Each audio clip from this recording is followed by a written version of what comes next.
Hi, I'm Kapil, and this is Show Me the Meaning.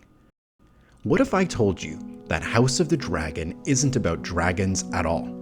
That despite its sprawling cast of characters, there's a very simple story underneath, and one that's incredibly relevant to our daily lives. House of the Dragon is about friendship and how it is lost. It is about Rhaenyra and Alicent, childhood best friends whose relationship slowly unravels over the years until the animosity between their families explodes into a civil war. So today, I want to explore Rhaenyra and Alicent's story and what it means for our lives, to examine how unspoken moments create distance, to show how the people they surround themselves with further that distance, and to reveal how they pass that animosity to their children, ultimately creating a rift so wide that despite wanting to recover their friendship, events spiral out of their control. It turns out that House of the Dragon is a show that's teaching us lessons on how to take care of one of the most important parts of our lives, our friendships. Let's dive into the meaning of House of the Dragon. I want to fly with you on Dragonback, see the great wonders across the narrow sea and eat only cake. If you're like me, maybe you've had a friendship or two that hasn't worked out the way you thought it would. Perhaps distance grew over time, perhaps there was a falling out, or perhaps it was a series of little things that added up. House of the Dragon shows how distance between friends can grow over time as unspoken moments pass by. We're introduced to Rhaenyra and Alicent as the best of friends. Alicent dresses Rhaenyra for her announcement as heir. She helps her with her grief. Thank you. This is a friendship for the ages. Even when there's a rupture, they repair it through honesty and vulnerability. All anyone sees when they look at me now is The Queen. I've missed you too. But then, there's a rupture that isn't repaired. Rhaenyra lies to Alicent about her adventures with Criston Cole. I swear this to you, upon the memory of my mother. And when Alicent learns this, she feels betrayed. I have committed it. At her instigation, it is true, but that should... Alicent puts up a wall and arrives late to Rhaenyra's wedding celebration and wears green, the color of House Hightower. There's never a fight. There's just distance, and over time that distance grows and grows and grows. She flaunts the privilege of her inheritance without shame. She expects everyone in the Red Keep to deny the truth our eyes can all plainly see. It's in these unspoken moments that a friendship can begin to wither. My son, Jacaerys, will inherit the Iron Throne after me. I propose we betroth him to your daughter, Helena. Ally ourselves. Alicent feels that Rhaenyra has betrayed her, and she's told herself a story, that she's the dutiful one, and that Rhaenyra's the irresponsible one. She's the victim, and Rhaenyra's the villain. The King and I thank you for your offer, and we will consider it duly. But is that story true? Not really. What's true is that Alicent and Rhaenyra are both deeply lonely people, forced into lives that they didn't choose, and they're responding to it in different ways. How romantic it must be to get imprisoned in a castle and made to squeeze out to heirs. This distance is so tragic because they're both struggling with the same thing, but they can't discover this unless they have the courage to talk. Let us put aside these childish quarrels. You may do as you wish, husband. When I am cold in my grave. But that courage can be so hard to find. I still find it really scary to have an open-hearted conversation with a friend and say things like, "I feel hurt," or "This thing you did disappointed me." But I've learned that it's the only way to know what's actually going on for them, because the alternative is to swallow those feelings and instead tell yourself a story, one in which they're at fault. And if you repeat that story enough, it becomes your reality, and little bits of distance can turn into a chasm. Do keep trying, Selena. Sooner or later, you may get one who looks like you. I wonder, can you relate to this? A courageous conversation that isn't had, and then months or years later you wonder, how did we get to this place? Through Rhaenyra and Alicent's friendship, House of the Dragon explores how little bits of distance can eventually turn into a chasm. But that's not the whole story of Rhaenyra and Alicent, because each of them, in their own way, surrounded themselves with the wrong people who brought out the worst in them. There's that old saying, you're the product of the people you spend most of your time with. And Otto, Alicent's father, is not a good influence. He positions Alicent to be the king's new wife. I thought you might go to him, offer him comfort. He tells Alicent that the throne is her son, Aegon's birthright. If Rhaenyra were to step over Aegon to ascend the throne, the realm would tear itself apart. And he poisons Alicent against Rhaenyra. The realm will not accept her, and to secure her claim, she'll have to put your children to the sword.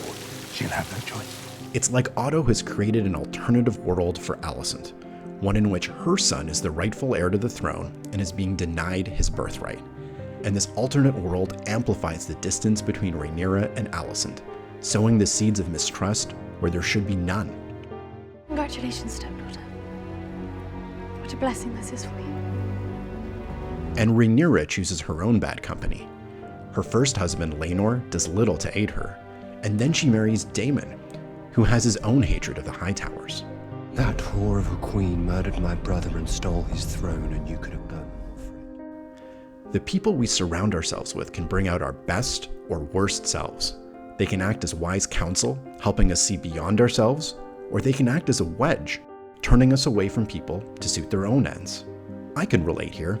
It can be so easy to get caught up and to not see the subtle ways your values are being shaped by the people that surround you, especially at our jobs. House of the Dragon takes this to the extreme and shows us what happens when some of the most important relationships in your life bring out the worst side of you. But on its own, the distance between Rhaenyra and Alicent isn't enough to start a civil war.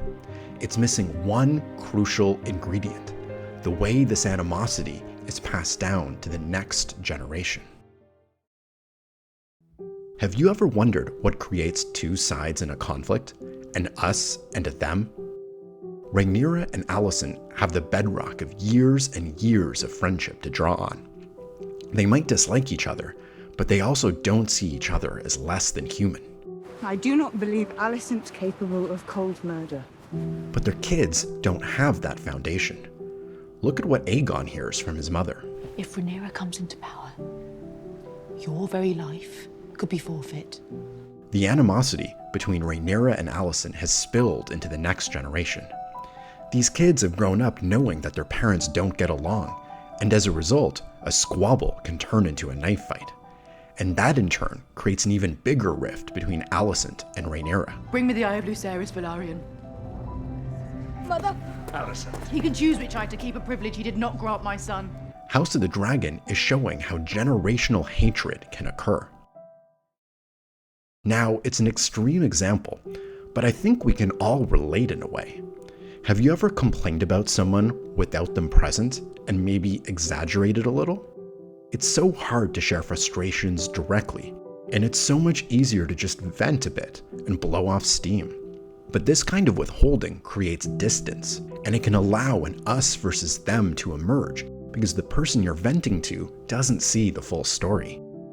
In House of the Dragon, this happens so much that factions emerge, Team Green and Team Black.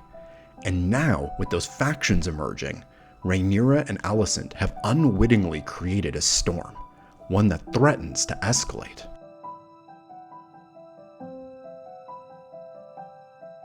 Let's end this mama's farce. Have you ever experienced a situation where things just spiral out of control and you look back and think, how did we get to this place? There's this moment where Rhaenyra and Alicent start to find their way back to each other. Rhaenyra toasts Alicent. I love my father, but I must admit that no one has stood more loyally by his side than his good wife. And Alicent toasts Rhaenyra. We have more in common than we sometimes allow. I raise my cup to you and to your house. You will make a fine queen. After the dinner, Rhaenyra promises to return to King's Landing so they can spend more time together. Except it never comes to pass. As Viserys dies, he mumbles about Aegon's vision, and Alicent misinterprets this to mean that the king wanted her son, also named Aegon, to be heir. Aegon. Our son.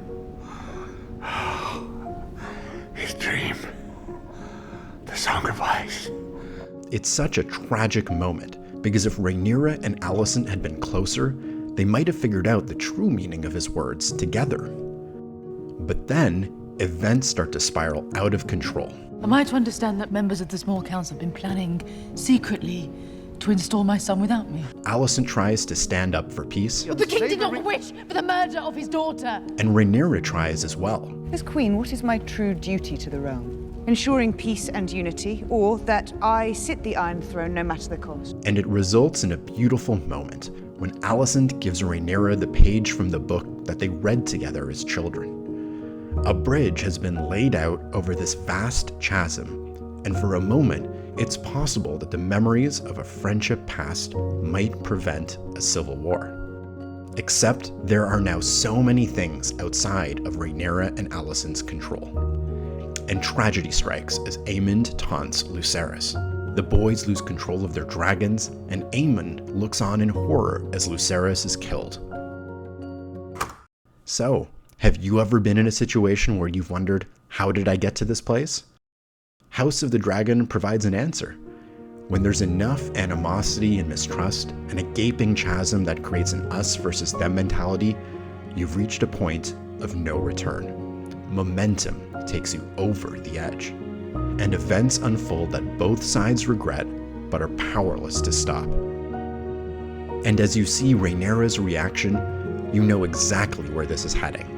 A reprisal, followed by a reprisal for that reprisal, leading to a civil war. So, dear viewer, is House of the Dragon about dragons?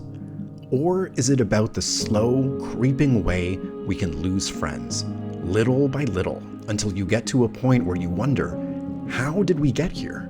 But you can't recover what you once had. I think we're all learning how to navigate closeness in a world where misinterpretation and trust can be so fleeting. To not let things pass unspoken and have the courage to have tough conversations.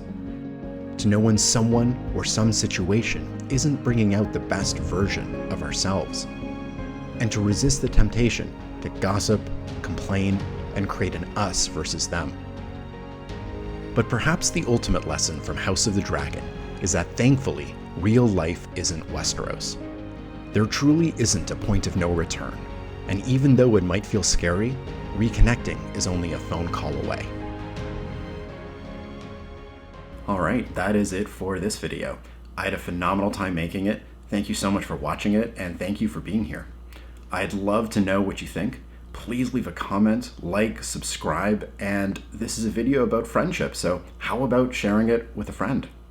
If you're new here, this is a channel where I explore what great TV has to say about living our lives and the journey we're all on together. Please follow along.